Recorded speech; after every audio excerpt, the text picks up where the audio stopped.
Hey, what up guys, it's the Skeptic here. Today I'm starting a new kind of series. As much as I do my other news, I'm also going to start doing Tottenham Hotspurs news because they're my team and I usually look quite in detailed into what shit's happening in their life. And I know some people can't be asked to, so just subscribe and whenever I post one you can catch up on all the weekly or maybe even daily news of what's happening. So yeah, first thing, Dembele and Sherwood both pretty much say we're not going to fear Man United, which I like. Sherwood says it in the way that we're still going to play attacking football. Dodgy playing a 4-4-2, two midfielders against a Man United team. But I thought what he did was really clever. I'm not sure if he meant to do this or it was just because of injuries and stuff. The way he played Eriksen out wide, but allowed him to come more in midfield, it still gave us kind of free in centre midfield, if you get what I mean. So we didn't get as outplayed as when, like against Southampton, we had two like wingers pretty much on the thing, because Eriksen was able to come in and then it allowed Norton and Friars, who had quite a good game as well, put in some nice crosses and didn't put a foot wrong really. He didn't have anything exceptional to do because we just kept the ball really well. And I think that is kind of because it allowed Eriksen to come more in midfield. So we still had the two up top and we still had the width with Lennon and the width with Friars. But we still had the very needed, in my opinion, three in midfield. And then Dembele just literally says we're not going to fear him. We can do whatever the fuck we want. Especially him after. Him and Paulinho against... Who the fuck was it? Stoke. Oh, they were... Paulinho's flicks were class and everything Dembele did. It was like the Fulham Dembele. Because since he came to us, he's been good. But maybe the last 6 months, I think he hasn't reached his full potential. But I think Sherwood's given him a bit more of a free role, which I think he prefers. Next and last piece for today... it's just quite a simple one. Tim Sherwood is pretty much implied, in my opinion, Defoe's leaving. Let me try and move this down a bit.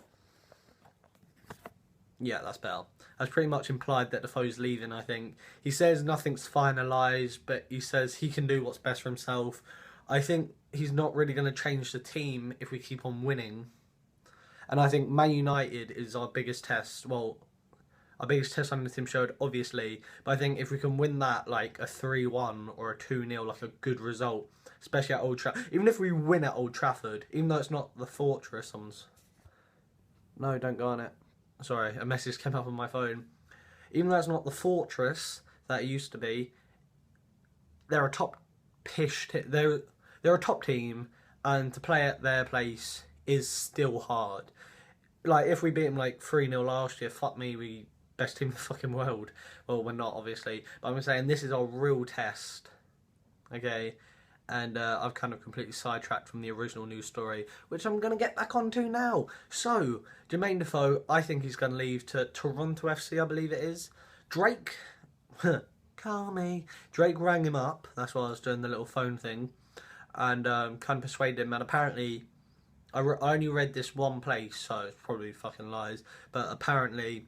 that's why he's going that cool, because apparently he's a fan of Drake, has really persuaded him. I don't mind him leaving, he's a bit of a legend at Spurs. I do like him. A Spurs fan can't really hate Defoe, I think anyway. Well, I don't hate Defoe, that's what I'm saying. But that will mean we have to get a backup striker in January. But to be honest, I prefer to splash the cash again and get a sick one and then rest Adebayor and Soldado every now and then if this guy proves himself, play them. But if we are just looking for a cheap option, because I heard Sherwood's only getting a small kitty, as it said in the article, so I think maybe Berbatov just for a season. Tell me what you think about that in the description. Just for a season, I think he would be pretty good. He's not as good as he was for us when he felt. Man United kind of ruined him, because when he was at us, he was one of the best strikers in the Prem. I remember when he flicked up to himself and crossed it in, because I was really young and I just thought that was the sickest thing.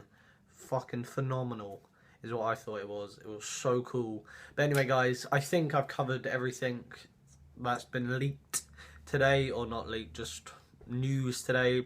I hope you enjoyed. Leave your opinions and all the articles in the, I was about to say description, nope, comments. If you like the whole idea, let me know, give me feedback. If you've liked this in particular video, subscribe and like, and catch you next time.